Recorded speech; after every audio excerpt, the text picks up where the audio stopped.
The 202nd edition of the Roy's Boys podcast starts right now. Carolina basketball family is the strongest there's ever been, there ever will be. Nate Humphrey hands King Rice the ball. Pushes into Hubert Davis. 8 seconds. Davis trying to get free. Over to Fox. Fox, baseline. Up for the shot. Good. Off the glass. Oklahoma calls timeout. But the game is over. The game is over. Carolina has upset number 1 Oklahoma. Been ready on his second attempt. That one is no good.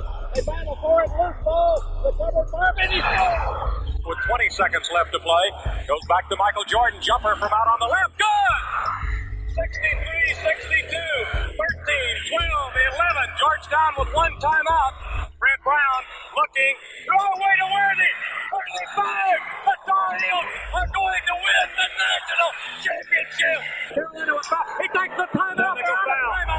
Technical foul. Technical foul. Brown gets it into Williams. Comes Williams front court. Williams on the drive. Gets it back out the head. Long outside shot. Short rebound. It's over.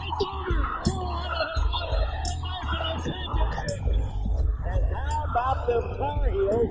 They are the national champions. The Tar Heels are the national dadgum champions. And that's what it takes when you big time games. You got to compete. You do it with your brain, and you got to do it with your heart too. And that's pretty doggone good. From QCBroadcasting.com, this is the Roy's Boys podcast with your host, Josh Marlowe. Everybody, and welcome to another edition of the Roy's Boys podcast. We are powered by Carolina Electrical Services. Today, me and my host Anthony, we're going to put a wrap on what was the 2020-21 season for the Tar Heels. But before we get to that, couple bits of news and nuggets regarding Carolina basketball that we're going to touch on really quickly. First of that being, Carolina had another person leave the program, that in the form of Walker Miller, who announced his decision to transfer this morning. He will be a graduate transfer as he's been at Chapel Hill for 4 years. He will go explore another venue to continue his college basketball career. He becomes the 4th Tar Heel post player to exit the program in the first week and a half of the offseason. Not great. When we were looking back after that loss to Wisconsin and we knew this was a possibility, we were worried about losing backcourt players. Carolina has now lost 4 of 6 from their front court. Still awaiting to know what Garrison Brooks is going to, if he's going to come back for his super senior season or not. And Armando Bacot hasn't formally announced if he's going pro, transferring, or returning for his junior season. But all indications mean he'll be back in the saddle for the Tar Heels next season. When it comes to Walker Miller, look, he was a guy that was a blue squad player, points per game average of only 0.6, but he did leave Carolina with the memorable moment. You go back to that season finale win over Duke. He was in the starting lineup because it was senior day, and at Carolina we start actual seniors on senior days, unlike Duke, who starts all freshmen on senior night when they have theirs in Durham.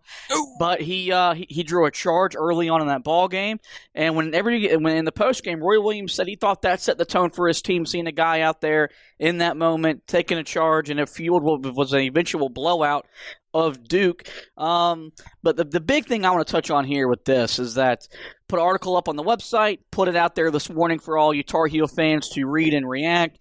Not happy with y'all's reactions to this kid's decision to transfer.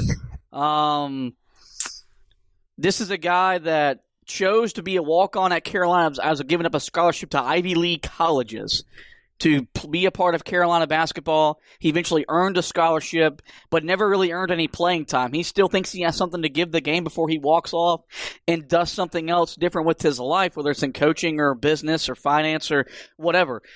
He's earned the right to go do that. He gave Carolina what Roy Williams asked him to give him for 4 years. He understood that he wasn't ever going to be a big part of the rotation moving forward. And even with all these guys transferring out of the program prior to him, Walker Kessler, Day'Ron Sharpe going to the NBA, Sterling Manley going to a different college, he was never going to be a primary part of Carolina's rotation, a part of this team in terms of on-court production. So we just need to back off. This is a kid that's doing what's best for him after sacrificing for himself the previous 4 years, and there's a very good chance he's going to go right down the road, right down I-85, and play for his brother Wes Miller at UNC Greensboro. And if that's the route he chooses, we should celebrate that because not many brothers get to let alone play with one another, let alone be coached by another at any level of sports in their life, let alone in the college basketball. And so I think it's just something that really disappointed with the way our fan base has handled the news. Other than the bright side of all of you that are saying they've opened up another scholarship for Roy Williams, he's now got 5 at his disposal to add to this team next year. So with that, let's move on to a bigger story, one that's blowing up and getting a lot of run. And this is one of those scholarships that Roy Williams can use in this offseason. The transfer portal, Carolina's lost 4 players into. Well, there's over 1,000 players listed in there right now. That means that there's a very good avenue for Roy Williams to go to find talent to restock his roster for next season. It was confirmed yesterday by Jeff Borzilla of ESPN. They have, in fact, reached out to one potential target, that being Noah Locke from Florida. He is a backcourt player, which we'll touch on that here in a moment. But the rundown on Noah Locke, he set a program record with 81 made three-pointers as a freshman. His sophomore season, he had 79. This season, he had 57. For his career, he's a 10.6 point per game scorer, a 40% three-point shooter. Pretty clear why Carolina has targeted him as a potential target to transfer into the program for next season. I understand you're bringing back Caleb Love. Kerwin Walton's going to be on your roster. You assume R.J. Davis, Nathan Harris will be back. But this is a guy that provides veteran experience. He's played at a high level, that being the SEC. Florida has made a couple of runs in the NCAA tournament since he's been there. So he knows how to play through a very tough conference like the SEC. So with that, there's been a lot of people saying that Carolina should go and get front court players. And there's a big reason why, because you've lost 4 members of your front court. But I don't understand why we're confused about going and bringing in a backcourt player. Carolina still needs backcourt help heading into next season, correct? Yeah. Also, would like to mention that when did it become common knowledge that since you contacted a backcourt player, that means you can't contact frontcourt players? Apparently, that's right. Contact Noah Locke. Well, hey man, that means that we can't contact front court players anymore. That's it, guys. Market's toast. 1,000 guys in there. None of them can come to Carolina anymore. Only backcourt guys. Yeah, I mean, my thing about it is okay, you've got these scholarships that are freed up. Are you going to use 5 scholarships on only front court players? I hope not. I would hope not either, because what did we hear all during the season? People complaining about the fact that they needed to run a 3, possibly 4 guard lineup. So what the hell are you complaining about now? Like, I'm not getting it. You bring up a fair point. Answer me this question. I should have said riddle me this, by the way. Who outside of Kerwin Walton do we know on this team can shoot the ball from the perimeter at a consistent rate? That we know they all can do it. They haven't proven to us that they will do it. I said consistent. They can all consistently make 3-point jump shots. They just didn't do it. They haven't done it yet, though. Yeah. That's the problem. As of right now, look, we think they're capable of doing it, but they haven't proven that to us yet. What's to be scared of by going and get this? If you get them, you still have 3 or 4 scholarships possibly available. I'm not understanding what the hesitancy is here, because like you mentioned, okay, you bring back Caleb Love, you bring back R.J. Davis, you bring back Kerwin Walton.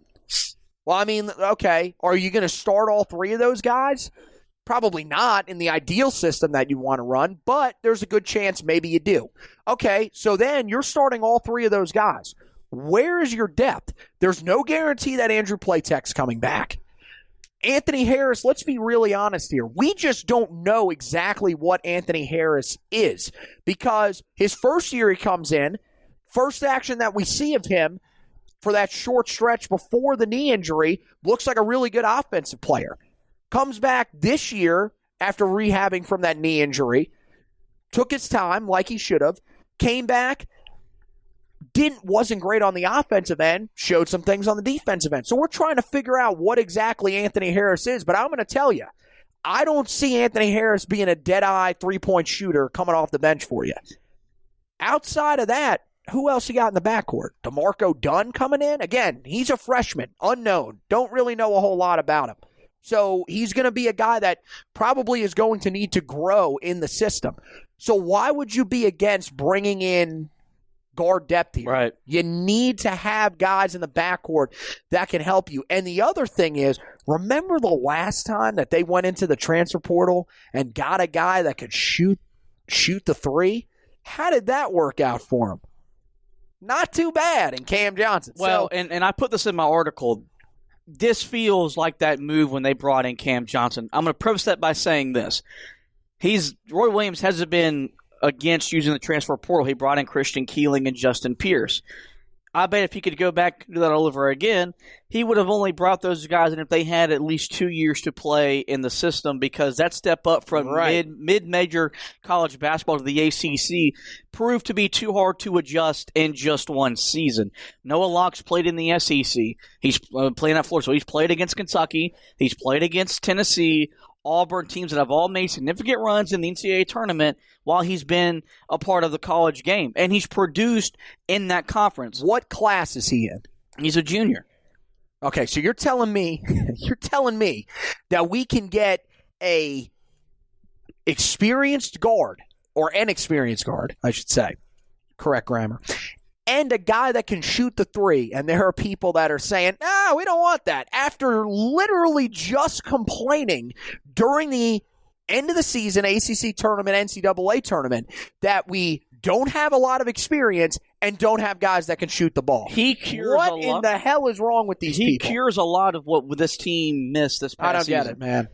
I'd he doesn't be have all experience all in on this. Playing for Roy Williams, but he has experience playing college basketball. And Mike White's regarded as one of the better coaches in the SEC and in the country. And he's produced. I mean, you don't just make 40% of your threes by accident. That's impossible. You can shoot the basketball at a high clip. If that's by accident, I'd like to see what he does when he's locked in. When he's doing it on purpose. Holy. Exactly. And then you look at he's made 81. He's made 79. Kerwin Walton led this team in threes by a wide margin. And we saw the difference in this team when even Caleb Love was giving you even 1 or 2 makes a night. Or R.J. Davis and against Virginia Tech when he dropped in 4. Carolina's offense is better when they've got at least 2 guys that you know can not only take that three-point shot, can make it. And that's, still, in college basketball, most people try it out a line with 4 guys that can take and make the three. Carolina is reluctant to playing with just 2 or 3 of those guys, and they can win national titles, win the ACC, be a high-level team. Well, they only had 1 of those guys this year, and that guy didn't really become a factor until the middle of the season in January, and that's why we saw this team just never really turn the corner. They always seem stuck in mud. So, like I said, they've just contacted him. He's been contacted by just about every major program in the country that needs help in their backcourt. A lot of SEC schools are involved, some other ACC schools, and some Big East squads as well. But we will keep you up to date because this is the one of potential many moves that Carolina will look to make within the portal to bring in talent and bring in depth. More importantly, bringing in experience to help get this program and this team back to where they want to go. Another thing before we move on to the season recap that's not listed on the rundown sheet I have for Anthony and myself. Carolina has reached out to Jonas Adu, a guy we talked about in our last podcast. No scholarship offered as of this moment, but after he decommitted from Marquette Monday night, the very first guy that he heard from was in fact Roy Williams in North Carolina. Adu is from the Charlotte, North Carolina area, playing for Liberty Heights High School. Well, originally was from the Durham area, so he's actually even closer in ties to Carolina. And this is a guy that I've had the pleasure of seeing up close and in person. Hey, both. He's 6'11", he's got to put on some weight, but he fits the mold of something that I think Carolina's got to look at doing with their offense moving forward. He's a modern-day big man, meaning he can step out and make and take the three-point shot, but he also has the ability to initiate offense. And I think that's the one thing about when you look at Walker Kessler leaving and he didn't like the way he was being used. I don't know if Walker Kessler can ever really initiate your offense in terms of a passing standards. Jonas Adu has the ability to be a passer, a lot like Day'Ron Sharpe, to initiate your offense if you want to have two bigs